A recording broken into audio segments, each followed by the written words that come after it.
20-ാം നൂറ്റാണ്ടിൻ്റെ തുടക്കത്തിൽ 1904-5 കാലഘട്ടത്തിൽ തന്നെ ലെനിനുമായി വാദപ്രതിവാദങ്ങളിൽ, തർക്കവിതർക്കങ്ങളിൽ, വിയോജിപ്പുകളിൽ ഏർപ്പെട്ടിരുന്ന അതിധിഷ്ണാശാലിയായിട്ടുള്ള ജർമ്മൻ വിപ്ലവകാരിയായിരുന്നു റോസ. 1917 റഷ്യൻ വിപ്ലവം നടന്ന ഉടനെ Rosa Luxemburg the Russian revolution എന്നൊരു പുസ്തകം എഴുതി. അതിൽ ആണ് നേരത്തെ ശ്രീകുമാർ പറഞ്ഞ അഭിപ്രായം. Freedom not only for the supporters of the government or the Bolshevik revolution, Bolshevik government. Freedom is always freedom for those who thinks differently. വ്യത്യസ്തമായി ചിന്തിക്കുന്നവർക്കുള്ള ഫ്രീഡമാണ് യഥാർത്ഥ ഫ്രീഡം. അല്ലാതെ ഗവൺമെൻറ്റിനെ സപ്പോർട്ട് ചെയ്യുന്നവരുടെ ഫ്രീഡം അല്ല സത്യത്തിലുള്ള ഫ്രീഡം എന്ന് റോസ ലെനിനസ് ആ പുസ്തകത്തിൽ അസന്നിഗ്ധമായി പറയുന്നുണ്ട്. അപ്പം നേരത്തെ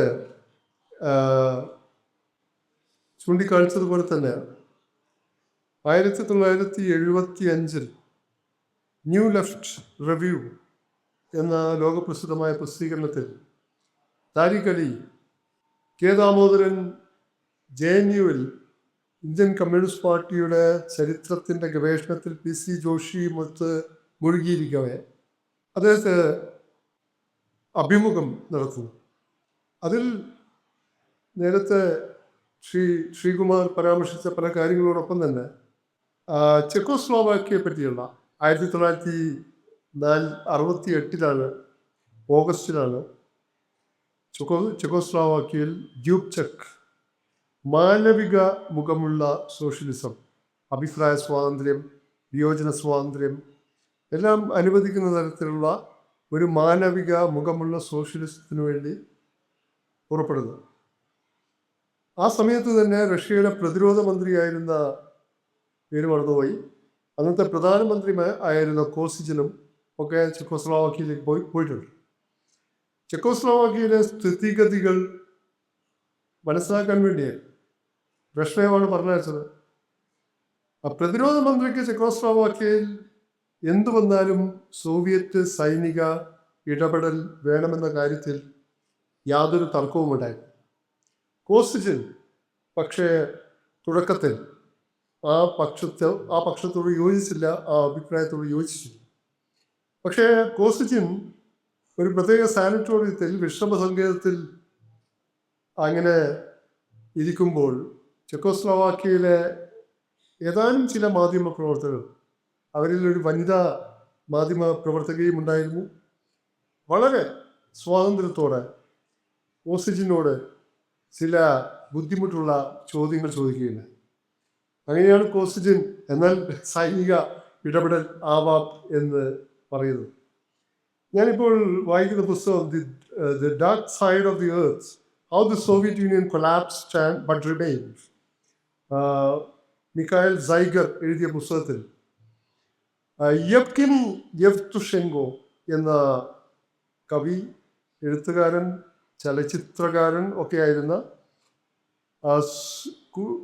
ക്രൂഷ്ചേവിൻ്റെ കാലത്ത് താരതമ്യേന സ്വാതന്ത്ര്യമുണ്ട് എന്ന് കരുതപ്പെട്ടിരുന്ന കാലത്ത് അദ്ദേഹത്തിൻ്റെ കവിതകളും കാര്യങ്ങളും ഒക്കെ പ്രസിദ്ധീകരിക്കപ്പെടാൻ തുടങ്ങി.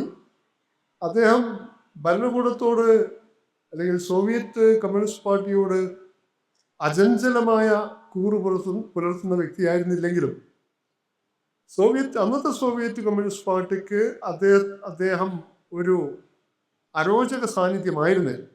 അതുകൊണ്ട് അദ്ദേഹം 1968 ഓഗസ്റ്റിൽ പ്രാഗിലേക്ക് സോവിയറ്റ് ടാങ്കുകൾ ഇരച്ചു കയറിയപ്പോൾ ആദ്യം ബ്രഷ്നേവിന് ഒരു പ്രതിഷേധ ടെലിഗ്രാം ബ്രഷ്നേവിനും പ്രധാനമന്ത്രിയായിരുന്ന അലക്സി കോസിജിനും അയക്കുന്നുണ്ട്. മറുപടിയൊന്നും ഉണ്ടായില്ല. അദ്ദേഹം ഉടനെ തന്നെ ഒരു കവിത എഴുതി. അതിൻ്റെ ആദ്യ വരികൾ, tanks roll into Prague in the blood red dawn sunset. Tanks roll into Prague in the blood red dawn sunset. Tanks roll over truth, which is not a newspaper.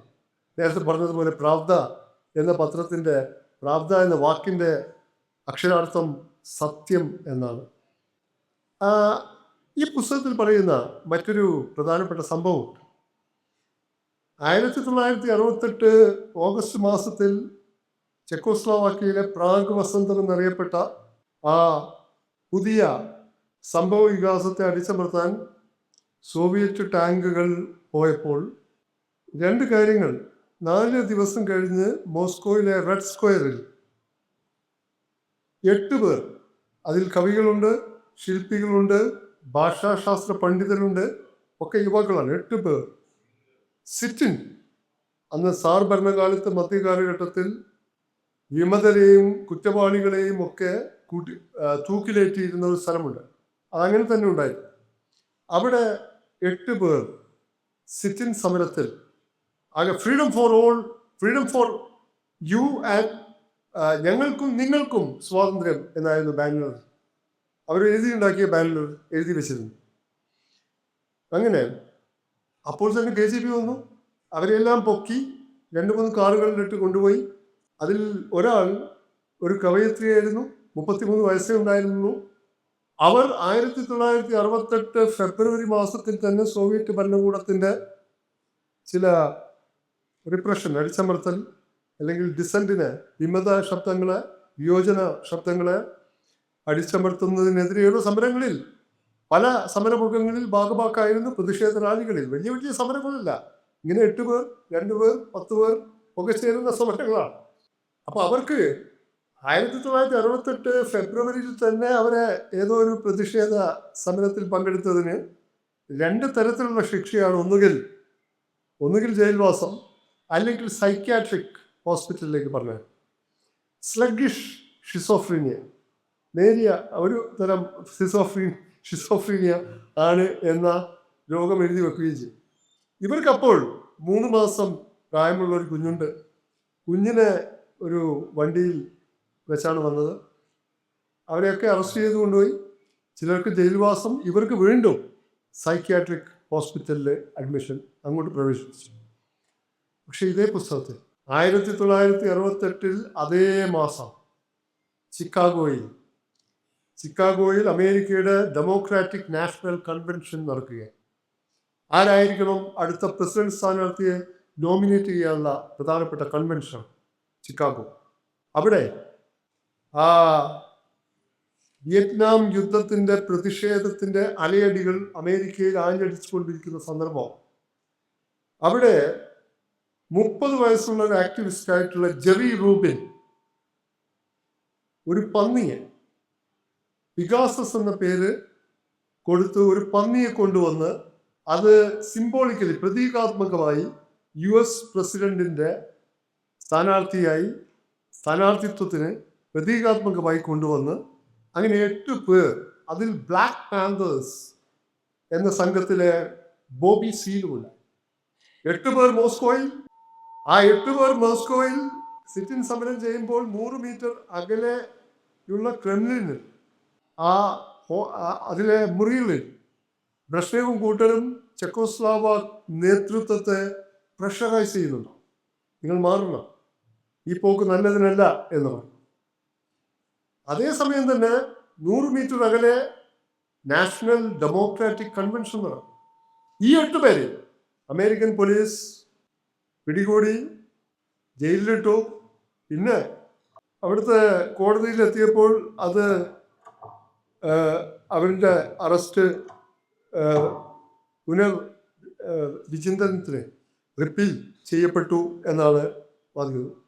2 കൂട്ടരും ഈ കാര്യത്തിൽ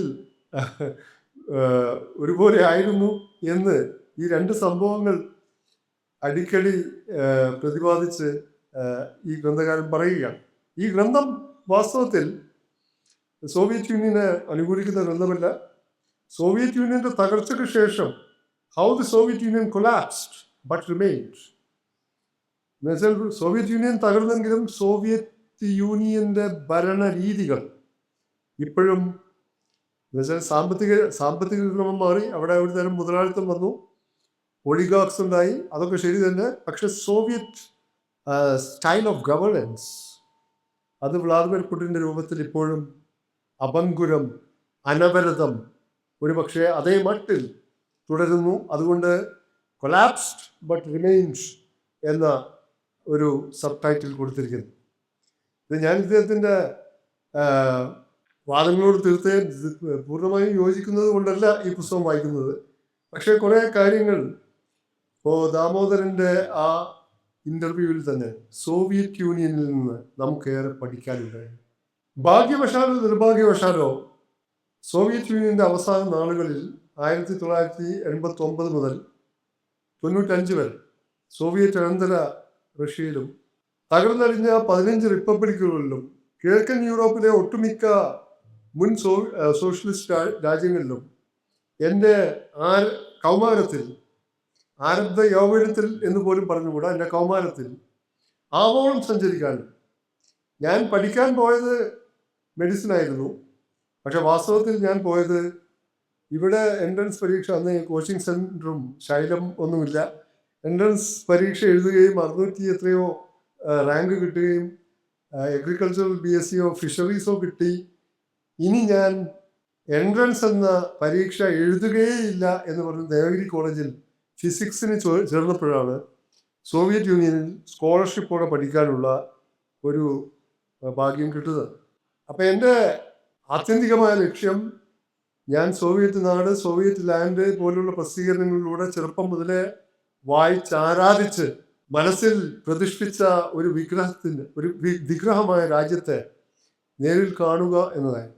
secondary എയിമായിരുന്നു medicine ആണെങ്കിൽ medicine പഠിക്കുക എന്ന്. അത് ഞാൻ 3 വർഷം പഠിച്ചു. പിന്നെ അതെൻ്റെ മാർഗമല്ല എന്ന് തോന്നിയപ്പോൾ ഞാൻ സോവിയറ്റ് യൂണിയൻ അല്ല, അതിന് പുറത്തും, ഇപ്പോൾ മോസ്കോയിൽ നിന്ന് ട്രെയിൻ കയറിയാൽ സോഫിയയിലേക്ക് എത്താം, ബുഡാപെസ്റ്റിലേക്ക് എത്താം, ബെർലിനിലേക്ക് എത്താം. അങ്ങനെ നിരന്തര സഞ്ചാരിയായി തീർന്നു. സോവിയറ്റ് നഗരങ്ങൾ മാത്രമല്ല ഗ്രാമാന്തരങ്ങൾ സഞ്ചരിച്ചു. അതുകൊണ്ട് സോവിയറ്റ് യൂണിയനിൽ നിന്ന് ഏറെ പഠിക്കാനുണ്ട് എന്ന് പറയുമ്പോൾ എനിക്ക് ആ കാര്യം മനസ്സിൽ തറക്കുകയായി. അപ്പോൾ ചെക്കോസ്ലോവാക്കിയയിൽ CPIയുടെ ജനറൽ കൗൺസിലിൽ ഭൂരിപക്ഷം ഉണ്ടായിരുന്നു, 35-34 അങ്ങനെ സോവിയറ്റ് യൂണിയനിൽ നിന്ന് ഒരു പ്രതിനിധികളുടെ പ്രളയമുണ്ടായി എന്നാണ് പറയുന്നത് അദ്ദേഹം ആ ഇൻ്റർവ്യൂവിൽ. എന്നിട്ട് തൽക്കാലം ഇപ്പോൾ സോവിയറ്റ് യൂണിയനെതിരെ പ്രമേയം പാസ്സാക്കേണ്ട, നമ്മൾക്ക് കൂടുതൽ കാര്യങ്ങൾ ചർച്ച ചെയ്ത് ചെക്കോസ്ലോവാക്കിയയുടെ എംബസി ഇവർ സന്ദർശിക്കുന്നുണ്ട്, പോകുന്നുണ്ട്. അപ്പോൾ 4 മാസം കഴിഞ്ഞ് ചർച്ച ചെയ്യുകയും ഉണ്ടായില്ല, ഒന്നും ഉണ്ടായില്ല. അപ്പോഴാണ് ശ്രീകുമാർ ചൂണ്ടിക്കാണിച്ച ചെക്കോസ്ലോവാക്യ എങ്ങോട്ട് എന്ന പുസ്തകം പലരുടെയും പല പേരുകളിൽ എഴുതി അദ്ദേഹം പ്രസിദ്ധീകരിക്കുന്നത്. ഈ വിമതത്വം KP ശശി, അദ്ദേഹത്തിൻ്റെ മകൻ, എഴുതുന്ന മറ്റൊരു ലേഖനത്തിൽ അദ്ദേഹത്തിന് ചെറുപ്പം മുതലേ ഒരു വിമതവാസന ഉണ്ടായിരുന്നു എന്നുള്ള കാര്യം സൂചിപ്പിക്കുന്നു. അതേപോലെ തന്നെ അത് നേരത്തെ സൂചിപ്പിച്ചതാണ്, 1958 ആദ്യമായി സോവിയറ്റ് യൂണിയൻ സന്ദർശിച്ച അവസരത്തിൽ താഷ്കണ്ടിൽ വെച്ചാണ് റൈറ്റേഴ്സ് യൂണിയൻ്റെ സമ്മേളനം. താഷ്കണ്ടിൽ വെച്ച് ആ സമ്മേളനം നടന്ന് ഇന്ത്യൻ പ്രതിനിധികൾക്ക് പ്രത്യേക സ്വീകരണവും സൽക്കാരവും ക്രൂഷ്ചേവ് ഏർപ്പെടുത്തി. അപ്പോൾ ക്രൂഷ്ചേവിൻ്റെ അടുത്ത് തന്നെയായിരുന്നു സഖാവ് ദാമോദരനും ഇരുന്നിരുന്നത്. അപ്പോഴാണ് ബോറിസ് പാസ്റ്റർനാക്കിൻ്റെ ഡോക്ടർ ഷിവാഗോ എന്ന നോവലിന് നൊബേൽ സമ്മാനം ലഭിക്കുന്നതും അത് വലിയ ചർച്ചയാവുകയും ഒക്കെ അത് അവിടെ നിരോധിക്കപ്പെട്ടിരുന്നു. അപ്പോൾ സഖാവ് ദാമോദരൻ സാക്ഷാൽ നികിത ക്രൂഷ്ചേവിനോട് ക്യൂബൻ മിസൈൽ പ്രതിസന്ധി കാലത്ത് 1962 UN ജനറൽ അസംബ്ലിയിൽ തൻ്റെ ഷൂ ഊരിക്കൊണ്ട് അമേരിക്കൻ സംഘത്തിന് നേരെ എറിയുകയും വി വിൽ ബറി യു എന്ന് ആക്രോശിക്കുകയും ചെയ്ത സാക്ഷാൽ നികിത ക്രൂഷ്ചേവിനോട് ചോദിച്ചു, വിപ്ലവം നടന്നിട്ട് 40-40 കൊല്ലം പിന്നിട്ടില്ലേ, അരനൂറ്റാണ്ട് ആവാൻ പോകുന്നു, എന്നിട്ടും നിങ്ങൾക്ക് ഒരു പുസ്തകത്തെ എന്തിനാണ് ഇത്ര പേടി? പുസ്തകം നിരോധിക്കുന്നത് എന്തിനായി? താൻ കെ ദാമോദരൻ പറഞ്ഞു, താൻ ബോറിസ് പാസ്റ്റർനാക്കിൻ്റെ ആശയത്തോട് കമ്മ്യൂണിസ്റ്റ് എന്ന നിലയിൽ വിയോജിക്കുന്നു. പക്ഷെ ഞങ്ങൾ ബ്രിട്ടീഷ് സാമ്രാജ്യത്വത്തിനെതിരെ ഞങ്ങളും മറ്റുള്ളവരും പോരാടിയ കാലത്ത് പുസ്തകങ്ങളും ലഘുലേഖകളും അങ്ങനെ പലതും നിരോധിക്കപ്പെട്ടിരുന്നു. എനിക്ക് ആശയപരമായിട്ട് ഇതിനോട് യോജിക്കാൻ പറ്റില്ല. ഒരു പുസ്തകത്തെ നിങ്ങൾ പേടിക്കാൻ പാടില്ല. അപ്പോൾ ഖ്രൂഷ്ചേവ് പറഞ്ഞു, ഇത് ഒക്കെ റൈറ്റേഴ്സ് യൂണിയൻ കൈകാര്യം ചെയ്യുന്ന വിഷയമാണ്, എൻ്റെ വിഷയമല്ല. ചെക്കോസ്ലോവാക്യൻ വിഷയം വന്നപ്പോൾ ഈ കവി, ഈ എഴുത്തുകാരൻ, ഞാൻ നേരത്തെ സൂചിപ്പിച്ച യെവ്ഗനി യെവ്ഗനി മാത്രമല്ല, ആന്ദ്രേ സക്കറോവ്, സോവിയറ്റ് ഹൈഡ്രജൻ ബോംബിന്റെ പിതാവ്, സോവിയറ്റ് ശാസ്ത്രജ്ഞരിൽ അഗ്രഗണ്യൻ, ആ രീതിയിൽ സോവിയറ്റ് യൂണിയൻ കണ്ടിരുന്ന വക്താവ്, പിന്നീട് സോവിയറ്റ് യൂണിയനിലെ ഈ അഭിപ്രായ സ്വാതന്ത്ര്യമില്ലായ്മയും പല കാര്യങ്ങളെയും വിമർശിക്കുകയും ഈ പ്രാഗിൽ ചെക്കോസ്ലോവാക്യയിൽ ടാങ്കുകൾ ഇരച്ചു കയറിയപ്പോൾ ആദ്യം അദ്ദേഹത്തിന് മാത്രം വിരമിച്ചിട്ടും പ്രവേശനമുള്ള മോസ്കോയിലെ ആ ഫിസിക്സ് ഇൻസ്റ്റിറ്റ്യൂട്ടിൽ പോവുകയും ആ മുറിയിൽ നിന്ന് യൂറി ആന്ത്രോപ്പോ എന്ന KGB തലവൻ, പിന്നീട് സോവിയറ്റ് പ്രസിഡന്റായ 80കളുടെ തുടക്കത്തിൽ, അദ്ദേഹത്തെ വിളിക്കുകയും ചെയ്തപ്പോൾ സഖറോവിനോട് പറഞ്ഞത്, ഇത് തീരുമാനിച്ചത്, ഈ കേസ് കൈകാര്യം ചെയ്യുന്നത് KGB അല്ല, പ്രോസിക്യൂട്ടേഴ്സ് ആണ്, എന്നാലും ശിക്ഷ കടുത്തതായിരിക്കില്ല എന്നൊക്കെ പറഞ്ഞു. ഞാൻ പറഞ്ഞു വന്നത്, 58 പാസ്റ്റർമാർക്കിന്റെ കാര്യം റൈറ്റേഴ്സ് യൂണിയനാണ്, അവരോട് സംസാരിക്കണം എന്ന് പറഞ്ഞു ഒഴിഞ്ഞു മാറി. അപ്പോൾ തന്നെ സോവിയറ്റ് യൂണിയനിലെ മദ്യപാന പ്രശ്നം ദാമോദരൻ ഖ്രൂഷ്ചേവിന്റെ മുമ്പിൽ അവതരിപ്പിച്ചു. മദ്യപാനം നിരോധിക്കാൻ എന്തെങ്കിലും ആലോചനയുണ്ടോ എന്ന് ചോദിച്ചു. അപ്പോൾ ഖ്രൂഷ്ചേവ് പറഞ്ഞു, മദ്യപാനം നിരോധിച്ചാൽ പ്രശ്നം വ്യാജ വാറ്റ് കേന്ദ്രങ്ങൾ പെരുകും എന്ന്. അപ്പോൾ ദാമോദരൻ പറയുകയാണ്, പുസ്തകങ്ങൾ നിരോധിച്ചാൽ വ്യാജ പുസ്തക പ്രസിദ്ധീകരണ കേന്ദ്രങ്ങളും പെരുകും, അപ്പോൾ നിങ്ങൾ എന്ത് ചെയ്യും? അപ്പോൾ ഖ്രൂഷ്ചേവ് അല്പം നീരസം പ്രകടിപ്പിച്ചു. ബാലയെ ശ്രദ്ധിക്കാം, ബാലയെ കാണുക, നിങ്ങൾ ബാലയെ ശ്രദ്ധിക്കൂ, ഇതൊക്കെ പിന്നെ നോക്കാം. അതായിരുന്നു എന്ന് വെച്ചാൽ അതായത് ഇവിടെയാണെങ്കിലും അവിടെയാണെങ്കിലും പാർട്ടിയിലാണെങ്കിലും പുറത്താണെങ്കിലും അദ്ദേഹം ക്രിട്ടിക്കൽ ഇൻസൈഡർ ആയിരുന്നു. ക്രിട്ടിക്കൽ ഇൻസൈഡർ എന്ന് പറയുമ്പോൾ നേരത്തെ സൂചിപ്പിച്ചതുപോലെ തന്നെ പാർട്ടിക്കകത്തു നിന്നുള്ള ക്രിട്ടിക്കൽ വിമർശനങ്ങളും പാർട്ടിക്ക് പുറത്തു നിന്നുള്ള വലതുപക്ഷ വിമർശനങ്ങളും രണ്ടായി തന്നെ കാണണം. പക്ഷേ അങ്ങനെ രണ്ടായി കാണുന്നതിൽ ലോകത്തിലെ കമ്മ്യൂണിസ്റ്റ് പാർട്ടികളും ഇന്ത്യയിലെ കമ്മ്യൂണിസ്റ്റ് പാർട്ടികളുടെയും ചരിത്ര ശേഷിപ്പ് എന്താണ്, ബാക്കി പത്രം എന്താണ്? ഇപ്പോൾ ട്രോട്സ്കിയെ പറ്റിയുള്ള തൻ്റെ ചിന്തകൾ ആകെ അടിമുടി തെറ്റായിരുന്നു, പൊളിച്ചെഴുതുന്നുണ്ട് ആ അഭിമുഖത്തിൽ. ട്രോട്സ്കി സാമ്രാജ്യത്വ ചാരനും ഫാഷിസ്റ്റ് ഏജന്റുമാണെന്ന് പഠിപ്പിച്ച സോവിയറ്റ് സ്റ്റാലിനിസ്റ്റ് സാഹിത്യത്തിൽ ധരിച്ചു വശായി സ്റ്റാലിനാണ് ദൈവ തുല്യനായിട്ടുള്ള നേതാവെന്ന് പഠിപ്പിച്ചു പോകുന്ന ആ ഒരു രീതിയിൽ നിന്ന് മാറി ട്രോട്സ്കി വിപ്ലവത്തിൽ വഹിച്ച പങ്ക് അനിഷേധ്യമാണ്. ട്രോട്സ്കി ഇല്ലെങ്കിൽ ഒരുപക്ഷെ വിപ്ലവം തന്നെ. താരിഖ് അലിയുടെ ഡിലമാസ് ഓഫ് ലെനിൻ 2017 ലെനിൻ്റെ ധർമ്മസങ്കടകൾ എന്നൊരു പുസ്തകമുണ്ട്. അതിൽ ആദ്യഘട്ടത്തിൽ സ്റ്റാലിൻ ഉൾപ്പെടെ ലെനിൻ എങ്ങനെയാണ് വരുന്നത്? സ്വിറ്റ്സർലൻഡിൽ നിന്ന് സീൽഡ് ആയിട്ടുള്ള ഒരു കമ്പാർട്ട്മെന്റിൽ, റഷ്യയും ജർമ്മനിയും യുദ്ധത്തിലാണ്, സാറിസ്റ്റ് റഷ്യ. അപ്പൊ ജർമ്മനി സീൽഡ് ആയിട്ടുള്ള ഒരു കമ്പാർട്ട്മെന്റ് ഒരുക്കി അദ്ദേഹത്തെ പെട്രോഗ്രാഡിൽ എത്തിക്കുകയാണ്. എന്ന് വെച്ചാൽ അവിടെ എന്തെങ്കിലും വിപ്ലവമോ കലാപമോ കലഹമോ നടന്നാൽ അത്രയും മണ്ണാരക്കണ്ണിൽ തന്നാലായത് എന്ന രീതിയിൽ ലെനിനെ അവിടെ എത്തിച്ചു. അപ്പൊ ലെനിൻ പറഞ്ഞു, ഇതാണ് സമയം. കാരണം 19ാം നൂറ്റാണ്ട് മുതൽ ബോൾഷെവിക്കുകളൊക്കെ പിന്നീടാണ് ഉണ്ടാകുന്നത്, 19ാം നൂറ്റാണ്ടിന്റെ ഒടുവിൽ. അതിനു മുമ്പേ പലതരം ധാരകൾ, അനാർക്കിസ്റ്റുകൾ, പോപ്പുലിസ്റ്റുകൾ, നരോദ്നിക്കുകൾ, പലതരം സാറിസ്റ്റ് ഭരണകൂടത്തിനെതിരെയുള്ള പലതരം ചിന്താധാരകൾ 19ാം നൂറ്റാണ്ടിന്റെ മധ്യം മുതലെങ്കിലും സാറിസ്റ്റ് റഷ്യയിൽ ഉണ്ടായിരുന്നു.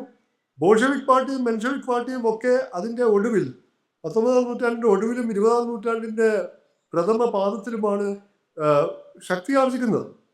ആ രീതിയിൽ സാറിസ്റ്റ് ഭരണവാഴ്ചക്കെതിരെ, ഏകഛത്രാധിപത്യത്തിനെതിരെ ഒരുതരം ഹെജിമണി, ഒരുതരം പ്രത്യധീശത്വം, കൗണ്ടർ ഹെജിമണി എടുത്തിരുന്നു ഇവരെല്ലാവരും കൂടി. അപ്പൊ താരിഖ് അലി പറയുന്നത് വാസ്തവത്തിൽ ഈ റഷ്യൻ വിപ്ലവത്തെ പഴുപ്പിച്ചത് ഒന്നാം ലോക യുദ്ധമായി. ഒന്നാം ലോക യുദ്ധത്തിൽ നിരന്തരം തിരിച്ചടി, റഷ്യയിൽ ഉടനീളം ഭക്ഷ്യക്ഷാമം. അപ്പോൾ ലെനിന്റെ തന്നെ ഒരു പ്രധാനപ്പെട്ട ഒരു വാക്യമുണ്ട്, നമ്പേഴ്സ് കൗണ്ട് ഇൻ ഹിസ്റ്ററി. ചരിത്രത്തിൽ ഈ ഗ്രേറ്റ് മെൻ തിയറി, വലിയ മഹാത്മാക്കളാണ് ചരിത്രം സൃഷ്ടിക്കുന്നത് എന്നൊക്കെ കാർലൈൽ പറയുമെങ്കിലും ഗ്രേറ്റ് മെൻ തിയറി അനുസരിച്ച് കുറെ മഹാന്മാർ വിചാരിച്ചാൽ ചരിത്രം മാറ്റിമറിക്കാൻ പറ്റും എന്നതിൻ്റെ നേരെ വിപരീതമല്ലെങ്കിലും numbers count in history. Gandhiji ഉദാഹരണം എടുത്തു നോക്കൂ. ഗാന്ധിജി മുൻപിൽ നോക്കുമ്പോൾ ലക്ഷക്കണക്കിന് പേരുണ്ടായിരുന്നു. ഗാന്ധിജിയുടെ കൂടെ നിന്നാലും ജയിൽ ഉറപ്പാണ്, സ്വത്ത് കണ്ടുകെട്ടും, വിദ്യാലയങ്ങളിൽ നിന്നും കോളേജുകളിൽ നിന്നും പുറത്താക്കപ്പെടും, സഹനം തന്നെയാണ്. പക്ഷെ ഭഗത് സിംഗ് തിരിഞ്ഞു നോക്കുമ്പോൾ കൂടെ ജനം ഫിസിക്കലായിട്ടുണ്ടായിരുന്നില്ല, മനസ്സുകൊണ്ടുണ്ടായിരുന്നു. ഭഗത് സിംഗിന് 1931 23 വയസ്സിൽ ബ്രിട്ടീഷ് ഭരണകൂടം തൂക്കിക്കൊല്ലുമ്പോൾ ഇന്ത്യയിലെ അടുപ്പുകൾ പുകയുന്ന അടുപ്പുകൾ പോലും, പുകയാത്ത അടുപ്പുകൾ ഇഷ്ടംപോലെ ഉണ്ടായിരുന്നു അക്കാലത്ത്, പുകഞ്ഞിരുന്നില്ല എന്നാണ് പറയുന്നത്. അപ്പോൾ നമ്പേഴ്സ് കൗണ്ട് ഇൻ ഹിസ്റ്ററി. അപ്പം ഈ റഷ്യൻ വിപ്ലവം ഒന്നാം ലോക യുദ്ധത്തിൽ സാറിസ്റ്റ് റഷ്യ ഭാഗഭാക്കായിരുന്നില്ലെങ്കിൽ ഈ റഷ്യൻ വിപ്ലവം ഉണ്ടാകുമായിരുന്നോ എന്ന ചോദ്യമുണ്ട്. അപ്പോൾ ഒന്നാം ലോക യുദ്ധമാണ്, അതിലെ റഷ്യയുടെ പങ്കാളിത്തമാണ്, അതിൽ റഷ്യക്കുണ്ടായ തുടരെയുള്ള തിരിച്ചടികളാണ്, അതുമൂലം റഷ്യയിലുണ്ടായ കനത്ത ഭക്ഷ്യക്ഷാമവും ആ രീതിയിലുള്ള ദുരിതങ്ങളുമാണ് ബോൾഷെവിക് പാർട്ടിക്ക് വലിയ തോതിൽ പിന്തുണ ഉണ്ടാക്കിയതും. അതേപോലെ തന്നെ ലെനിൻ തിരിഞ്ഞു നോക്കുമ്പോൾ, ട്രോട്സ്കി തിരിഞ്ഞു നോക്കുമ്പോൾ, അപ്പോൾ സ്റ്റാലിൻ ഇവരുടെ അടുത്തൊന്നും എത്തുന്ന തരത്തിലുള്ള നേതൃ പദവിയിലേക്ക് വന്നിരുന്നില്ല. തിരിഞ്ഞു നോക്കുമ്പോൾ ജനലക്ഷങ്ങൾ, അതിൽ പോലീസുണ്ട്, സൈനികരുണ്ട്, കർഷകരുണ്ട്, തൊഴിലാളികളുണ്ട്, എല്ലാവരും. അപ്പം ചൈനയിൽ നടന്നതുപോലുള്ള ഒരു വിപ്ലവമേ ആയിരുന്നില്ല. വിന്റർ പാലസിലേക്ക് ഇവര് കൂളായിട്ട് നടന്നു കയറുകയാണ്. കാര്യമായി വെടിപൊട്ടൽ പോലും ഉണ്ടായിരുന്നില്ല. കൂളായി നടന്നു കയറി, ഇതാണ് സിംഹാസനമെങ്കിൽ അവിടെ കയറി ഇരിക്കുകയാണ് ചെയ്തത്. ആ രീതിയിലുള്ള ഒരു കൗണ്ടർ ഹെജിമണി 19-ാം നൂറ്റാണ്ടിന്റെ മധ്യം മുതൽ സാറിസ്റ്റ് വാഴ്ചക്കെതിരെ, ലെനിന്റെ സഹോദരനായ സാഷ തന്നെ, അലക്സാണ്ടർ രണ്ടാമൻ ഒരു സാറിന്റെ കാലത്താണ് വധിക്കപ്പെടുകയാണ്. സാഷയെ പറ്റി ലെനിൻ കാര്യമായിട്ട് എഴുതിയിട്ടില്ല, മിണ്ടിയിട്ടില്ല. പക്ഷെ ലെനിന്റെ ഉള്ളിൽ സാഷ ഒരു വിങ്ങലായി. അപ്പോ ലെനിൻ വളരെ വളരെ ആലോചിച്ച് കൃത്യമായി തരികലി എഴുതുന്നത്. ലെനിൻ അന്ന് സ്റ്റാലിൻ, ട്രോട്സ്കി എല്ലാവരും പറഞ്ഞു ആദ്യം ബൂർഷ്വാ ജനാധിപത്യ വിപ്ലവം പൂർത്തീകരിക്കണം, എന്നിട്ടാണ് സിദ്ധാന്തം വഴിയുള്ള നമ്മുടെ കമ്മ്യൂണിസ്റ്റ് വിപ്ലവത്തിലേക്കുള്ള വഴി തുറക്കുക. അപ്പോൾ മാർക്സിന്റെ തന്നെ പ്രസിദ്ധമായ ചില വാക്യങ്ങളുണ്ട്. ഒരു സാമൂഹിക സാമ്പത്തിക വ്യവസ്ഥക്കകത്ത് ഉൽപാദന ശക്തികളുടെ വികാസം പരിപൂർണമായും ഉണ്ടാവുകയും അതിന് ഇനി വികസിക്കാനില്ലാത്ത തരത്തിൽ ഇടമില്ലാതാവുകയും ചെയ്താൽ മാത്രമേ ആ സിസ്റ്റം തകരുകയുള്ളൂ എന്നൊക്കെയായിരുന്നു ഒരു ഉദാഹരണമായി പറഞ്ഞ വരികൾ. അപ്പോൾ യൂറോ കമ്മ്യൂണിസത്തിന്റെ ഏറ്റവും പ്രധാനപ്പെട്ട ഇത് ഏജൻസി ആൻഡ്, അതായത് സ്ട്രക്ചറാണോ ഏജൻസിയാണോ അതിലേക്ക് ഞാൻ പോകുന്നില്ല. അപ്പോൾ ഏജൻസിക്ക് വലിയ ഒരു, അപ്പോൾ ലെനിന്റെ കൂടെ അന്ന് ഒന്നോ രണ്ടോ പേർ മാത്രമേ ഉണ്ടായി. ആ മൊമെന്റ് സീസ് ചെയ്യുകയും ആ നിമിഷം, ആ യഥാർത്ഥ നിമിഷത്തെ വിപ്ലവത്തിലേക്ക് പരിവർത്തിപ്പിക്കുകയും ചെയ്ത ഒരു തരം മഹാതന്ത്രജ്ഞത, അതിനുവേണ്ടിയുള്ള അദ്ദേഹത്തിൻ്റെ സൈദ്ധാന്തിക നിലപാടുകൾ ഒക്കെ പുസ്തകങ്ങളായും ലഘുലേഖകളായും ഒക്കെ വന്നു. അപ്പോൾ ട്രോട്സ്കിയെ പറ്റി, ട്രോട്സ്കി സാമ്രാജ്യത്വത്തിൻ്റെ ചാരനോ ഫാഷിസ്റ്റ് ഏജന്റോ ഒന്നുമായിരുന്നില്ല. 1920-കളിൽ പോലും പൊതുവെ യൂറോപ്പിലെ മാർക്സിസ്റ്റുകൾ സോഷ്യൽ ഡെമോക്രാറ്റുകളാണ്, അല്ലാതെ നാസിസം അല്ല പ്രധാന ഭീഷണി എന്ന് പറഞ്ഞുകൊണ്ടിരുന്ന കാലത്ത്.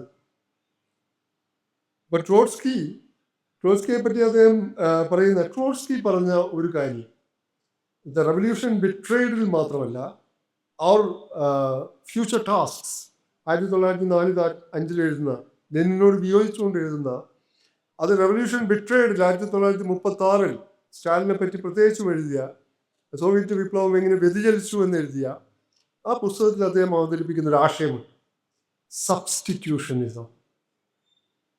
എന്താണ് സബ്സ്റ്റിറ്റ്യൂഷനിസം? അത് റഷ്യയിൽ മാത്രമല്ല, ഇന്നത്തെ ചൈനയിലും മറ്റ് കിഴക്കൻ യൂറോപ്യൻ മുൻ സോഷ്യലിസ്റ്റ് രാജ്യങ്ങളിലും ഒക്കെ നടന്ന ഒരു പ്രത്യേക പ്രതിഭാസമാണ് സബ്സ്റ്റിറ്റ്യൂഷനിസം. പാർട്ടി ഓർഗനൈസേഷന് പകരം പാർട്ടി സബ്സ്റ്റിറ്റ്യൂട്ട് ചെയ്യും. ജില്ലാ മെമ്പർഷിപ്പിന്, മൊത്തം ജില്ലയിലെ മെമ്പേഴ്സിന് പകരം ജില്ലാ കമ്മിറ്റി അതിനെ സബ്സ്റ്റിറ്റ്യൂട്ട് ചെയ്യും. അതുപോലെ പാർട്ടിക്ക് പകരം കേന്ദ്ര കമ്മിറ്റി, പാർട്ടി ഓർഗനൈസേഷന് പകരം കേന്ദ്ര കമ്മിറ്റി സബ്സ്റ്റിറ്റ്യൂട്ട് ചെയ്യുന്നു. കേന്ദ്ര കമ്മിറ്റിക്ക് പകരം പോളിറ്റ് ബ്യൂറോ അല്ലെങ്കിൽ മറ്റേതെങ്കിലും ബ്യൂറോ സബ്സ്റ്റിറ്റ്യൂട്ട് ചെയ്യുന്നു. ഒടുവിൽ ഒരു നേതാവ് എല്ലാവർക്കുമായി പകരം നിൽക്കുന്നു. അതായത് അമിതമായ കേന്ദ്രീകരണത്തിലെ ഒറ്റ നേതാവിൽ അധിഷ്ഠിതമായ നേതൃഘടനയിലേക്ക് സോവിയറ്റ് യൂണിയനിലെയും അതുപോലെ തന്നെ മറ്റ് കിഴക്കൻ യൂറോപ്യൻ രാജ്യങ്ങളിലെയും ഇപ്പോൾ ചൈനയിലെയും ഒരുപക്ഷെ ഇന്ത്യയിലെയും ഇടതുപക്ഷ പാർട്ടികളെ ഈ അമിതാധികാര കേന്ദ്രീകരണം അടുത്ത കാലത്തായി ഗ്രസിച്ചിട്ടില്ലേ? അപ്പോൾ നോക്കൂ, ഈ ഇൻ്റർവ്യൂവിൽ 1957 ആദ്യത്തെ EMS സർക്കാർ അധികാരത്തിൽ വന്നു. അന്ന് വിമോചന സമരം എന്ന പേരിൽ, അതിന് വിമോചന സമരം എന്ന് വിളിക്കാമോ, നമ്മൾ പോലും അങ്ങനെ വിളിക്കുന്നു. വാഗൺ ട്രാജഡി എന്ന് വിളിക്കുന്ന മാതിരി, വാഗൺ കൂട്ടക്കൊല എന്നപോലെ വാഗൺ കൂട്ടക്കൊലയായിരുന്നു അത്. അത് വിമോചന സമരം എന്തോ ഒരു ദുഷ്ടതയിൽ നിന്ന്, തിന്മയിൽ നിന്ന് വിമോചിപ്പിക്കുകയാണ്. അങ്ങനെയല്ലല്ലോ അത് വാസ്തവത്തിലൊരു വിമോചന സമരം എന്ന വാക്ക് തന്നെ അവരുടെ വാക്ക്. ഈ വിമോചന സമരം നടത്തിയവരുടെ വാക്കാണ് വിമോചന സമരം. അത് പിന്നീട് എങ്ങനെ ഒരു മുഖ്യധാര വാക്കായി ഇടതുപക്ഷത്തിൻ്റെയും വാക്കായി മാറി എന്നത് നമ്മൾ പരിശോധിക്കണം. അതവിടെ നിൽക്കട്ടെ. അന്ന് കൊല്ലത്ത് RSP ഒക്കെയുള്ള യൂണിയനുള്ള ഒരു കയർ ഫാക്ടറിയിലാണെന്ന് തോന്നുന്നു വെടിവെപ്പുണ്ടായി. അപ്പോൾ ഇവരിങ്ങനെ മന്ത്രിസഭാ യോഗം ചേർന്ന ഉടനെയാണ്, ചർച്ച ചെയ്യുന്ന സമയത്താണ് വെടിവെപ്പുണ്ടായത്. 3 പേർ വെടിയേറ്റ് മരിച്ചിരിക്കുന്നു. പോലീസാണ് വെടിവെപ്പിൻ്റെ വെച്ചത്. അപ്പം പെട്ടെന്ന് എല്ലാവരും കെ ദാമോദരൻ പറയുന്നുണ്ട്, 1956 20ാം പാർട്ടി കോൺഗ്രസിൽ ക്രൂഷ്ചേവ് ഡീസ്റ്റാലിനൈസേഷൻ ആ റിപ്പോർട്ട് അവതരിപ്പിച്ചപ്പോൾ, സീക്രട്ട് റിപ്പോർട്ടാണ്, അത് പിന്നീട് എല്ലാവർക്കും ചോർന്ന് കിട്ടി. അത് വായിച്ചിട്ട് 3 ദിവസം ഉറങ്ങിയിട്ടില്ല. ഈ ദാമോദരൻ അത് കേട്ട് സ്തംഭിച്ചു പോയി. നമ്മൾ ഭരിക്കുന്നു, നമ്മുടെ സർക്കാരിനെ, നമ്മുടെ പോലീസ്, അതും തൊഴിലാളികളെ വെടിവെച്ച് കൊന്നിരിക്കുന്നു. ഇത് തീർച്ചയായും അപലപിക്കണം, ഇതിനെ തീർച്ചയായും എതിർക്കണം എന്നായിരുന്നു അദ്ദേഹത്തിൻ്റെ അഭിപ്രായം. പക്ഷെ ജനാധിപത്യ കേന്ദ്രീകരണം എന്ന തത്വം അതിപ്പോൾ റോസ ലക്സംബർഗ് ഒക്കെ ഈ ജനാധിപത്യ കേന്ദ്രീകരണം അവസാനം ഏക വ്യക്തി കേന്ദ്രീകരണത്തിലേക്ക് നയിക്കും എന്ന് മുന്നറിയിപ്പ് നൽകിയതാണ്. ആ ജനാധിപത്യ കേന്ദ്രീകരണം എന്ന തത്വത്തിൽ കുറച്ച് ഇങ്ങനെ ഇപ്പോൾ പോലീസിനെ പ്രതിക്കൂട്ടിൽ നിർത്തിയാൽ വിമോചന സമരത്തിന് കൂടുതൽ ആക്കം കിട്ടും, പോലീസിൻ്റെ പിന്തുണ ഇല്ലാതാവും, പോലീസ് നിർവീര്യമാവും തുടങ്ങിയ ബാലിഷ്യമായ വാദങ്ങൾ ഉയർത്തി ആ കമ്മിറ്റിയിൽ ഭൂരിപക്ഷം നേടി അതിനെ തീർത്തും എതിർത്തിരുന്ന, തീർത്തും വിയോജിച്ചിരുന്ന ദാമോദരനെ തന്നെ ഇതിനെ ന്യായീകരിക്കാൻ വേണ്ടി പ്രസംഗിക്കാൻ, ഒന്നാന്തരം വാഗ്മിയായിരുന്നു അദ്ദേഹം. ഞാനിപ്പോൾ കഴിഞ്ഞ മാസം പോലും ദാമോദരൻ്റെ തത്വചിന്ത, ഞാൻ മലയാളത്തിൽ എഴുതുന്ന ഒരുപാട് കുട്ടികളുണ്ട് MA തലത്തിലും, സങ്കീർണമായ വിഷയങ്ങൾ പോലും ലളിതവും സരളവും സുഗ്രഹവുമായ വിധത്തിൽ എഴുതാനുള്ള അദ്ദേഹത്തിൻ്റെ കഴിവ് അപാരമാണ്. ഞാൻ പറഞ്ഞു, ഇപ്പോൾ ഇത് എഴുതിയാൽ നിങ്ങൾക്ക് A++ തന്നെ കിട്ടും എന്ന് പറഞ്ഞത്. ഞാൻ പല കാര്യങ്ങളും മലയാളത്തിലും എഴുതാം, ഇംഗ്ലീഷിലും എഴുതാം. അപ്പോൾ നല്ല മലയാളത്തിൽ കാലിക്കറ്റ് യൂണിവേഴ്സിറ്റി കോപ്പറേറ്റീവ് സ്റ്റോർ കുറേ ഗൈഡുകൾ പടച്ചു വിടുന്നുണ്ട്. അതിനേക്കാളൊക്കെ ഒന്നാന്തരം സുന്ദരമായ മലയാളത്തിൽ, എന്നാൽ ആഴത്തിൽ കാര്യങ്ങൾ വിശദീകരിക്കുന്നുണ്ട് കെ ദാമോദരൻ. അപ്പോൾ അദ്ദേഹത്തെ പറഞ്ഞേക്കുകയാണ്. പിന്നെ 2ാമത്തെയും 3ാമത്തെയും യോഗത്തിലേക്ക് പറഞ്ഞേക്കാൻ അദ്ദേഹത്തോട് പറഞ്ഞപ്പോൾ അദ്ദേഹം നിരസിച്ചു. അദ്ദേഹം ആദ്യത്തെ പ്രസംഗം കഴിഞ്ഞ് തൻ്റെ വീട്ടിൽ വെച്ച് ഭാര്യയോട് കയർത്താണ് ഈ പ്രതിഷേധം, പാർട്ടിയോടുള്ള പ്രതിഷേധം തീർക്കുന്നത്. ഈ സബ്സ്റ്റിറ്റ്യൂഷനിസം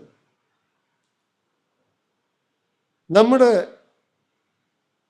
രാജ്യത്തെ ഇടതുപക്ഷ പാർട്ടികളെയും ഏറിയോ കുറഞ്ഞോ സ്വാധീനിച്ചിട്ടില്ലേ എന്ന ആത്മപരിശോധന നാം നടത്തേണം. പിന്നെ രണ്ടാമതായി ശ്രീകുമാർ ചൂണ്ടിക്കാണിച്ച ഏറ്റവും പ്രധാനപ്പെട്ട ഒരു കാര്യം, ഇന്ത്യ പലരും പറയും അപ്രഖ്യാപിത അടിയന്തരാവസ്ഥയാണ്, അല്ലെങ്കിൽ ഒരു പ്രത്യേക ഫാഷിസ്റ്റ് ഭരണക്രമമാണ് ഇന്ത്യയിലുള്ളത്. അതിൽ യാതൊരു തർക്കവുമില്ല. അതുകൂടി പറഞ്ഞ് ഞാൻ അവസാനിപ്പിക്കാം. നോക്കൂ, ഈ ഫാഷിസം 1984 BJPക്ക് പാർലമെൻറ്റിൽ 2 സീറ്റ് മാത്രമേ ഉണ്ടായിരുന്നുള്ളൂ എന്ന് പറഞ്ഞിട്ട് കാര്യമില്ല. ഇലക്ടറൽ സ്ട്രെങ്ത് അല്ല, 1 നൂറ്റാണ്ട് മുമ്പ് ആരംഭിച്ചതാണ് ഇവരുടെ ഈ പദ്ധതി.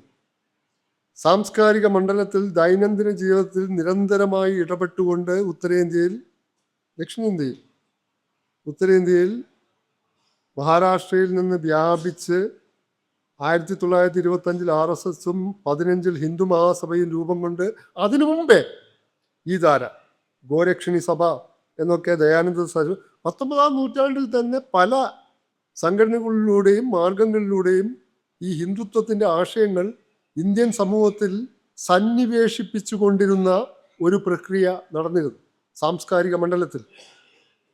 അങ്ങനെ അതിന് ഗ്രാംഷിയൊക്കെ പറയുക മോളിക്യുലാർ ട്രാൻസ്ഫോർമേഷൻ എന്ന്. മോളിക്യുലാർ തന്മാത്രാ തലത്തിൽ പതുക്കെ പതുക്കെ തങ്ങളുടെ പ്രതിലോമ ആശയങ്ങൾ പല പരിപാടികളിലൂടെ, ഏകതാ യാത്രകളിലൂടെ, രാംലീലകളിലൂടെ, കുടുംബ സംഗമങ്ങളിലൂടെ, പല പല രീതികളിൽ ഇവർ സംക്രമിപ്പിച്ച് സന്നിവേശിപ്പിച്ച് ഇഞ്ചക്ട് ചെയ്ത് കൊണ്ടുവന്നു. അല്ലാതെ പെട്ടെന്ന് ഒരു അയോധ്യ മൂവ്മെന്റ് ഉണ്ടാവുന്നു, പെട്ടെന്ന് ഭരണത്തിലേറിയതല്ല.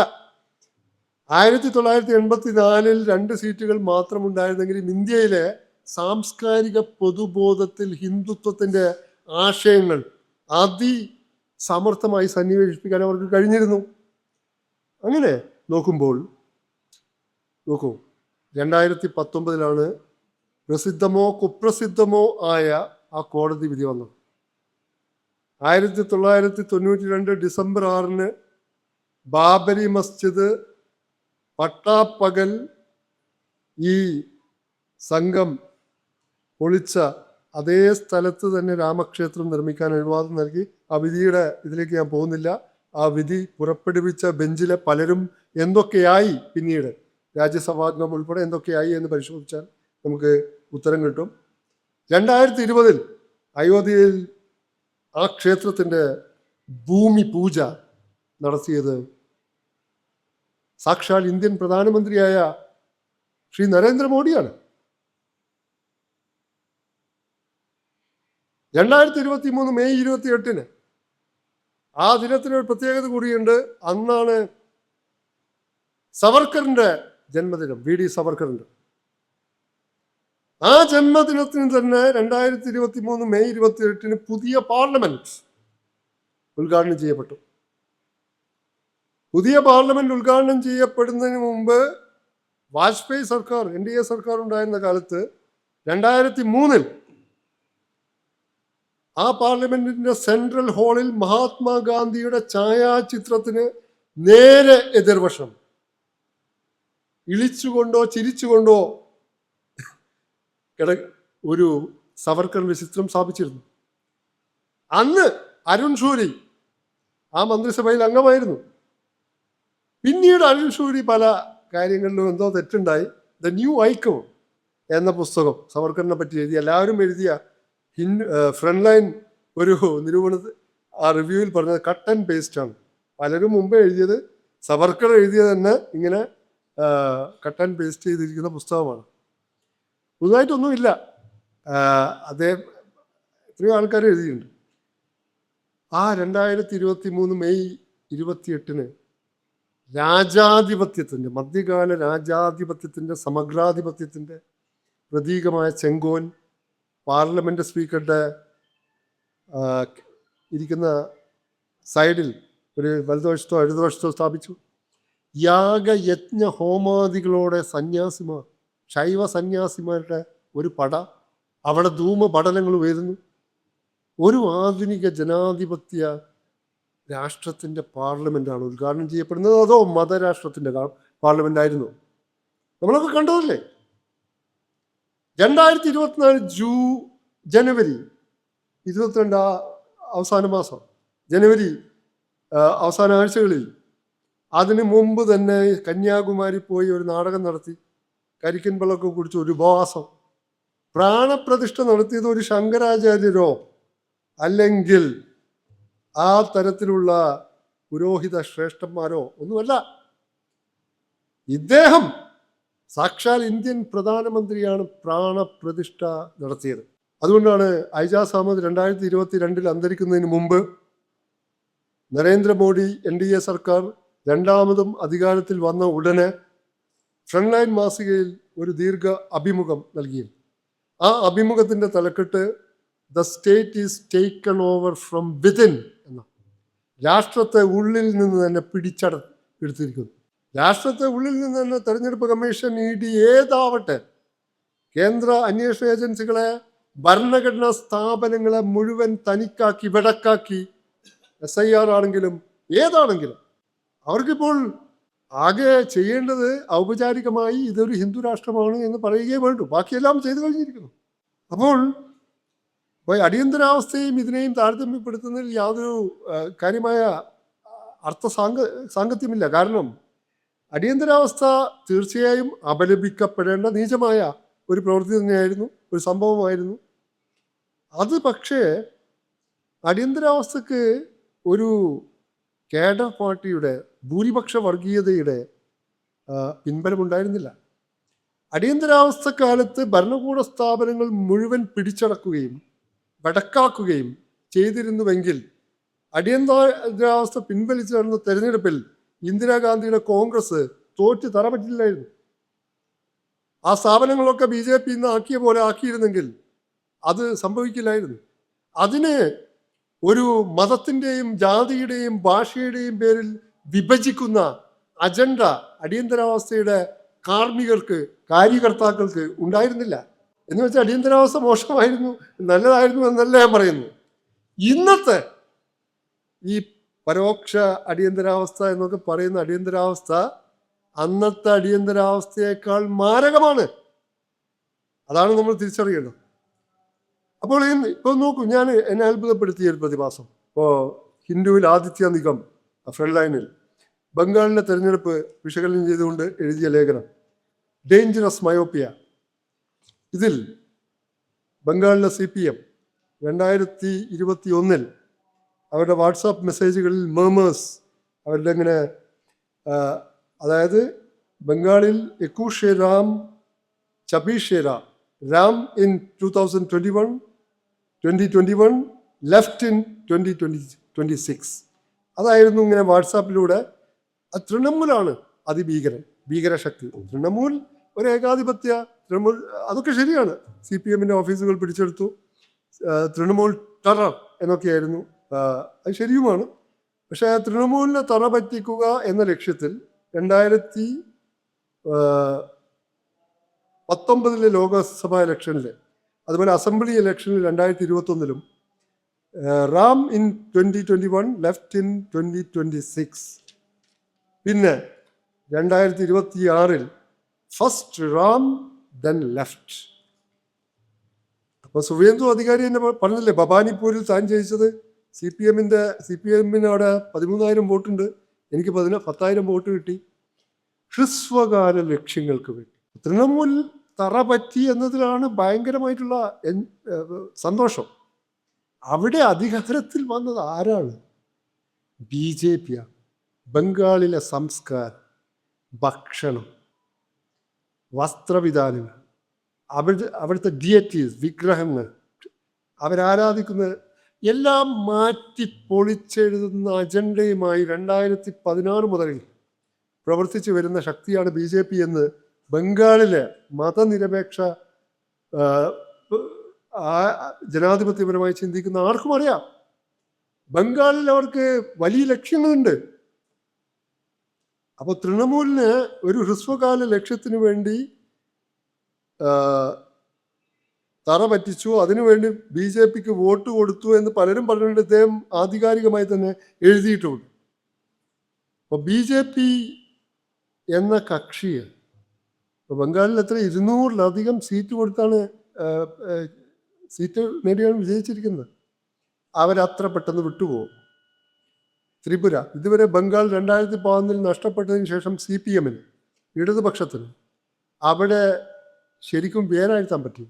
അപ്പം അടുത്ത കാലത്ത് നടന്ന ഒരു ഉപതെരഞ്ഞെടുപ്പിൽ 40,000 വോട്ട് ഇടതുമുന്നണിക്ക് കിട്ടി, CPM സ്ഥാനാർത്ഥിക്ക് കിട്ടി എന്നത് തന്നെ വലിയ വിജയമായി ഇടതുപക്ഷം, പ്രത്യേകിച്ച് ആ പാർട്ടി ആഘോഷിച്ചു.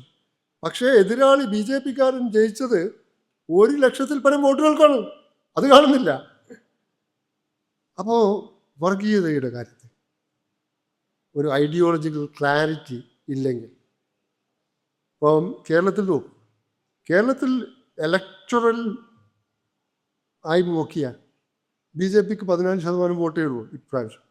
ഏതോ ഒരു പ്രാവശ്യം 17, 18, 19% അടുത്ത് വോട്ട്, ഏതായാലും 14-15% വോട്ട്. 3 സീറ്റ് അവർക്ക് കിട്ടി. അത് അവരുടെ ശക്തി കേന്ദ്രങ്ങളല്ലാത്ത കാസർഗോഡും തിരുവനന്തപുരവും അല്ലാത്ത ചാത്തന്നൂരിലും കിട്ടി. പക്ഷേ അതിനേക്കാൾ BJP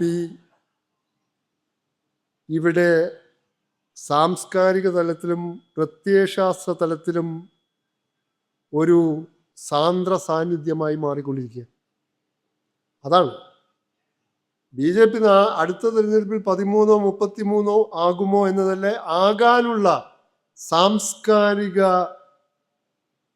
ഭൂമിക എന്ന് വെച്ചാൽ പല ഗവേഷണങ്ങളും ചൂണ്ടിക്കാണിക്കുന്നത്, എൻ്റെ സുഹൃത്തുക്കൾ തന്നെയായിട്ടുള്ള ചില ഗവേഷകർ കൊടുങ്ങല്ലൂർ കേന്ദ്രീകരിച്ച്, ദയാൽ പലേരിയൊക്കെ, ഹിന്ദുത്വത്തിൻ്റെ, ഹിന്ദു ഫീലിങ്ങിൻ്റെ അഭാവം കേരളത്തിലുണ്ട്. ആ ഹിന്ദു ഫീലിംഗ് അത് ഇതിൽ തന്നെ ചില കമ്മ്യൂണിസ്റ്റുകാർ, ഉറച്ച കമ്മ്യൂണിസ്റ്റുകാർ പറയുന്നത് ഞാൻ ഞെട്ടിപ്പോയി, ഇസ്ലാമോഫോബിയയുടെ ആഴലുണ്ട്. അപ്പോൾ ആ ഹിന്ദു ഫീലിങ്ങിൻ്റെ അഭാവം, ഹൈന്ദവ വികാരത്തിൻ്റെ അഭാവം നികത്താനുള്ള പ്രവർത്തനങ്ങൾ, ഇവിടെ ഒരു കുംഭമേളപ്പോൾ അടുത്തറിഞ്ഞറി കാര്യമായ എന്തെങ്കിലും പ്രതിഷേധം ഉണ്ടാകും. അതുപോലെ തന്നെ സംഘപരിവാർ സമ്മേളനങ്ങൾ, RSS ക്ഷേത്രങ്ങൾ കേന്ദ്രീകരിച്ച് തെരഞ്ഞെടുപ്പിന് തൊട്ടു മുമ്പ് ഏകതാ യാത്രകൾ നടത്തി. 2016 മുതൽ രാംലീല യാത്രകൾ ബംഗാളിലും നടക്കുന്നു.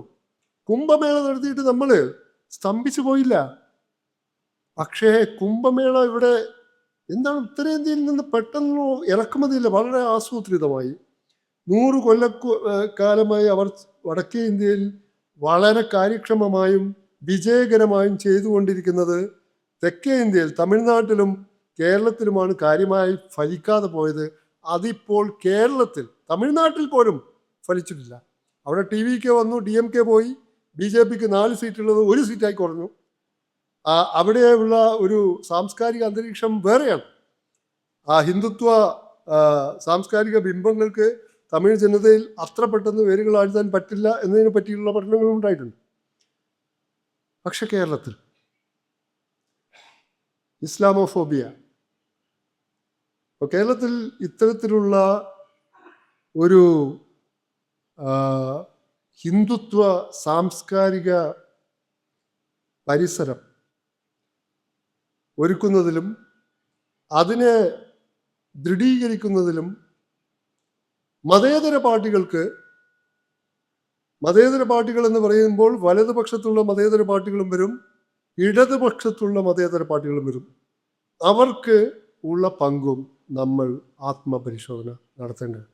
ഞാൻ പ്രത്യേക സംഭവങ്ങളിലേക്ക് കടക്കുന്നില്ല. എലക്റ്റബിലിറ്റി, അതായത് തിരഞ്ഞെടുക്കപ്പെടുക, പാർലമെന്റിലെത്തുക, നിയമസഭയിലെത്തുക, അധികാരം കൈപ്പിടിയിൽ ഒതുക്കുക എന്ന ഏകമാത്ര ലക്ഷ്യം, എലക്റ്റബിലിറ്റി, അത് മാത്രമായി പോകുന്നു ഇടതുപക്ഷത്തിൻ്റെതും എന്ന ഒരു വിമർശനം എനിക്കുണ്ട്. തൽക്കാലം തോൽക്കാനെങ്കിലും, ചിലപ്പോൾ ഹ്രസ്വകാലത്തേക്ക് തോൽക്കാനെങ്കിലും ദീർഘകാലത്തേക്ക് ജയിക്കാൻ ഇടതുപക്ഷമെങ്കിലും തയ്യാറായത്. പ്രാദേശിക പാർട്ടികളുടെയും മറ്റു വലതുപക്ഷ ഭൂഷണ പാർട്ടികളുടെയും കാര്യം അങ്ങനെയാവാം. അപ്പോൾ കെ ദാമോദരനെ അനുസ്മരിക്കുമ്പോൾ അദ്ദേഹം ഇന്നുണ്ടായിരുന്നുവെങ്കിൽ ഏറ്റവും ശക്തമായി ആഞ്ഞടിക്കും. എന്തുകൊണ്ട് BJPയെ, ഹിന്ദുത്വത്തെ, സംഘപരിവാറിൻ്റെ പ്രതിലോമ ആശയ ഭൂമികകള്, താരകള്, ഇവിടുത്തെ ഹിന്ദുത്വ വിരുദ്ധർക്ക്, പ്രത്യേകിച്ച് ഇടതുപക്ഷത്തിന്, TT അടക്കം സുനിൽ പി, കുറേ ആളുകൾ ചിന്താമണ്ഡലത്തിൽ തന്നെ ഒരുപാട് ആളുകളുണ്ട്, ഞാൻ ഉൾപ്പെടെ കുറച്ചൊക്കെ ആണെങ്കിലും. അവരെ പോലെ പ്രോലിഫിക്കായിട്ട് ഞാൻ എഴുതാറില്ല. ഞാൻ എഴുതുന്നതൊക്കെ അങ്ങനെ എഴുതാറുണ്ട്. പക്ഷേ ഇടതുപക്ഷം വെറും എഴുത്തിലും പ്രസംഗത്തിലും സിമ്പോസിയത്തിലും മാത്രം സംസ്കാരത്തിൻ്റെ, ദൈനംദിന സംസ്കാരത്തിൻ്റെ മണ്ഡലത്തിലേക്ക്, രംഗങ്ങളിലേക്ക് ഇടതുപക്ഷ പ്രവർത്തകർ, അത് പ്രവർത്തകരാണെങ്കിലും ബുദ്ധിജീവികളാണെങ്കിലും ആരാണെങ്കിലും നേതാക്കളാണെങ്കിലും, ഒരു പോപ്പുലർ കൗണ്ടർ കൾച്ചർ ഹിന്ദുത്വത്തിനെതിരെ ഉണ്ടാക്കിയില്ലെങ്കിൽ ഇന്ത്യ ഇന്ന് തന്നെ പകുതി മുക്കാലും ഹിന്ദു രാഷ്ട്രമായി അനൗപചാരികമായി മാറിക്കഴിഞ്ഞു. ഇന്ത്യ ഇപ്പോൾ BJP പല പാർട്ടികളിലും ഷോപ്പിംഗ് നടത്തുന്നു. തൃണമൂല് പൊളിച്ചു, 10-21 MP കൊണ്ടുപോയി. പിന്നെ അത് കഴിഞ്ഞ് ശിവസേന, അതിൽ 5-6 MP പോവുകയാണ്. പിന്നെ ആം ആദ്മി, ഇപ്പം ഏറ്റവും പുതുതായിട്ട് വരുന്ന വാർത്ത NCP, ശരത് പവാറിൻ്റെ, ഇന്ന് പത്രങ്ങളിലുള്ള വാർത്ത. അപ്പം ഇതിലൊക്കെ ഷോപ്പിംഗ് നടത്തുകയാണ്. ഒരു തത്വദീക്ഷയുമില്ലാത്ത പാർട്ടികൾ അങ്ങോട്ട് പോകുന്നു. ആം ആദ്മി കോക്രോച്ച് പാർട്ടി, നേരത്തെ കാണിച്ചത് കോക്രോച്ച് പാർട്ടിയെ പറ്റി എനിക്കുണ്ടായിരുന്ന ആദ്യത്തെ വിമർശനം തന്നെ അതിനൊരു കൊഹറന്റ് ഐഡിയോളജി ഇല്ല. നീറ്റ് പരീക്ഷ ഈ മധ്യവർഗത്തിൻ്റെ ചില പരിഭവങ്ങൾ, അല്ല അത് വലിയ പാളിച്ചയാണ് ഈ പരീക്ഷകളിലൊക്കെ വരുന്നത്. ആ നീറ്റ് പരീക്ഷ അല്ലെങ്കിൽ അങ്ങനത്തെ പരീക്ഷകളിൽ വരുന്ന കാര്യങ്ങളാണ്. അപ്പോൾ ഇവർക്ക് ഈ ഫേസ്ബുക്കിൽ 20 ലക്ഷം 20 മില്യൺ എത്രയോ ഫോളോവേഴ്സ് ഉണ്ട്. ജന്തർ മന്ദറിൽ വന്നപ്പോൾ അത് 20,000 പോലും ഇല്ല. അപ്പോൾ ഒരു കൊഹറൻ്റ് ആയിട്ടുള്ള ഐഡിയോളജി, ഇവിടെ കാർഷിക പ്രശ്നങ്ങളുണ്ട്, അതുപോലെ ഇൻഫോർമൽ വർക്കേഴ്സ്, ഈ ഡെലിവറി മറ്റേതെന്നൊക്കെ പറഞ്ഞ് നമ്മൾ കാണാത്ത ഒരുപാട് തൊഴിലാളികൾ ഇന്ത്യയിൽ ഇപ്പോൾ പണിയെടുക്കുന്നുണ്ട്. അവരെയൊന്നും സംഘടിപ്പിക്കുന്നില്ല, അവരുടെ പ്രശ്നങ്ങളിൽ ഇടപെടുന്നതിൽ ഇവിടുത്തെ രാഷ്ട്രീയ പാർട്ടികൾ, ഇടതുപക്ഷം താല്പര്യം കാണിച്ചില്ലെങ്കിൽ കാണിക്കേണ്ട കാര്യം അതിക്രമിച്ചിരിക്കുന്നു. പിന്നെ ജാതിയും വർഗവും തമ്മിലുള്ള പ്രശ്നം. ആനന്ദ് തെൽതുംദെ അദ്ദേഹത്തിൻ്റെ പല ബുക്കുകളിൽ ഒന്ന് ദ റിപ്പബ്ലിക് ഓഫ് കാസ്റ്റ്, അതിൽ പറയുന്ന പരിതപിക്കുന്ന, അദ്ദേഹം ഒരു അംബേദ്കറൈറ്റുകളിൽ തന്നെ സൂരജ് യങ്ഡെയൊക്കെ മെനി ഷെയ്ഡ്സ് ഓഫ് ദളിറ്റ്സ് എന്ന് പറഞ്ഞൊരു അധ്യായം തന്നെയുണ്ട് കാസ്റ്റ് മാറ്റേഴ്സിൽ. അങ്ങനെയല്ല, ഇദ്ദേഹം പറയുന്നത് വാസ്തവത്തിൽ ഒരു ഇന്ത്യയിൽ ഒരു സാമൂഹിക വിപ്ലവം നടക്കാതെ പോയത് ഒരു കാരണം, ഒരു പ്രധാനപ്പെട്ട കാരണം, ഈ ദളിത് രാഷ്ട്രീയം ജാതിയെ കൂടുതൽ കേന്ദ്രീകരിക്കുകയും ഈ ഇടതുപക്ഷ രാഷ്ട്രീയം ക്ലാസിൽ കൂടുതൽ കേന്ദ്രീകരിക്കുകയും ചെയ്യും. ഇത് രണ്ടും വാസ്തവത്തിൽ അഡ്രസ്സ് ചെയ്യുന്നത് ഇന്ത്യയിലെ അടിച്ചമർത്തപ്പെട്ട വിഭാഗങ്ങൾക്ക് വേണ്ടി തന്നെയാണ്. ഈ class is an enclosed caste, അല്ല കാസ്റ്റ് ഈസ് ആൻ എൻക്ലോസ്ഡ്, എന്താണ് പറയുന്നത്, caste is an enclosed class എന്ന് അംബേദ്കർ പറഞ്ഞത്. അടച്ചിടപ്പെട്ട വർഗമാണ് കാസ്റ്റ്. ഇപ്പോൾ മാർക്സ് തന്നെ അമേരിക്കൻ ആഭ്യന്തര യുദ്ധകാലത്ത് 19-ാം നൂറ്റാണ്ടിൽ അടിമകളുടെ, ഈ കറുത്ത വർഗക്കാരുടെ വിമോചനത്തിന് വേണ്ടിയുള്ള യുദ്ധമാണ്. അന്ന് മാർക്സ് തന്നെ അസന്നിഗ്ധമായി എഴുതിയത് ബ്ലാക്ക് ലേബർ, കറുത്ത വർഗക്കാരുടെ അധ്വാനത്തിൻ്റെ വിമോചനം കൊണ്ട് അത് സാധ്യമായാൽ മാത്രമേ വെളുത്ത വർഗക്കാരുടെ അധ്വാനത്തിൻ്റെ വിമോചനം സാധ്യമാവൂ എന്നാണ്. എന്ന് വെച്ചാൽ എല്ലാ തൊഴിലാളി വർഗത്തിൻ്റെയും അധ്വാനത്തിൻ്റെ വിമോചനത്തിൻ്റെ മുന്നുപാധി അമേരിക്കയിലെ, അമേരിക്കൻ കോണ്ടക്സ്റ്റിൽ കറുത്ത വർഗക്കാരുടെ അധ്വാനത്തിൻ്റെ വിമോചനമാണെന്ന് മാർക്സ് അന്ന് എഴുതിയിട്ടുണ്ട്. ആ ഉൾക്കാഴ്ചയുടെ സ്പാർക്ക് ഉൾക്കൊണ്ടുകൊണ്ട് ഇവിടുത്തെ അധ്വാനിക്കുന്ന, അടിച്ചമർത്തപ്പെട്ട, പലതരത്തിൽ പ്രാന്തവൽക്കരിക്കപ്പെട്ട ജനവിഭാഗങ്ങളുടെ വിമോചനത്തിന് ഈ സ്വത്വ പ്രതിസന്ധി, വർഗസമരത്തിൽ ജാതി പ്രശ്നങ്ങളെ വളരെ രചനാത്മകമായി, ക്രിയാത്മകമായി, സർഗാത്മകമായി ഇണക്കി വിളക്കി ചേർത്ത് മുന്നോട്ട് കൊണ്ടുപോകുന്നതിൽ ഇടതുപക്ഷ പ്രസ്ഥാനങ്ങൾക്ക് എവിടെയൊക്കെയാണ്, ഏതൊക്കെ സന്ദർഭത്തിലാണ് പരാധീനത സംഭവിച്ചത്. ഒരു കാര്യം കൂടി പറഞ്ഞ് കെ ദാമോദരന് ചേരാവുന്ന ഏറ്റവും പ്രസിദ്ധമായൊരു വാക്യം പറഞ്ഞത് സാക്ഷാൽ DD കൊസാംബി. കൊസാംബി 1950-കളിൽ ആണ് അദ്ദേഹത്തിൻ്റെ പ്രധാനപ്പെട്ട പുസ്തകമായ 56-ലാണ് an introduction to the study of Indian history പുറത്തിറങ്ങുന്നത്. അക്കാലത്ത് തന്നെ അദ്ദേഹം സോവിയറ്റ് യൂണിയനിൽ പ്രഭാഷണ പര്യടനങ്ങൾക്കായി പോകാറുണ്ട്. അപ്പോൾ കൊസാംബി പോകുമ്പോൾ അവിടെയുള്ളവർക്കൊക്കെ ചരിത്രത്തെ പറ്റിയാണെങ്കിലും ഇന്ത്യ ചരിത്രത്തെ പറ്റിയാണെങ്കിലും ഓൾറെഡി ഉണ്ടാക്കി വെച്ച ഒരു ചട്ടക്കൂടുണ്ട്, ഒരു തിയറി അവരുണ്ടാക്കിയിട്ടുണ്ട്. അതിനപ്പുറം അവർ പോവില്ല. ഓൾറെഡി ഉണ്ടാക്കിയ ഒരു ഫ്രെയിം അവർക്കുണ്ട്.